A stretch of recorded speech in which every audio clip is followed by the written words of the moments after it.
เห็นข่าวตึกอยู่ประเทศไทยเนาะน่าหดหูใจเนาะตึกถล่มอันนี้คือตึกอยู่ในคาสิโนเนาะเขตพิเศษสามเหลี่ยมทองคำปกติเนาะยังปกติสถานการณ์อยู่คาสิโนเนาะผลกระทบแผ่นดินไหวหุนแหงเนาะประเทศไทยต้นกำเนิดมาจากประเทศพม่าเนาะจุดกำเนิดแผ่นดินไหวเป็นประเทศพม่าแต่คาสิโนยังปกติเด้อบ่เกิดยังขึ้นเนาะผมมีปัญหาเนาะพอมันบ่ได้รับผลกระทบหลายอย่างหุนแหงเนาะว่ามันห่างไกลจากจุดเกิดเหตุ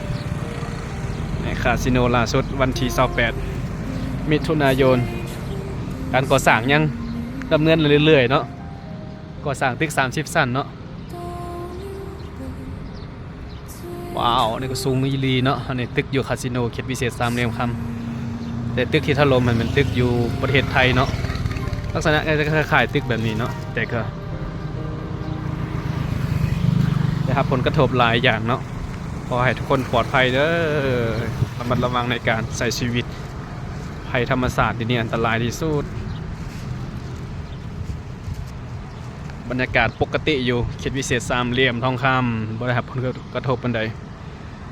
หลายตึกเกิดแลนนี้อยู่คือกันเนาะพนักงานแลนนี้ออกจากตึกเพื่อป้องกันภัยพิบัติจากธรรมศาสตร์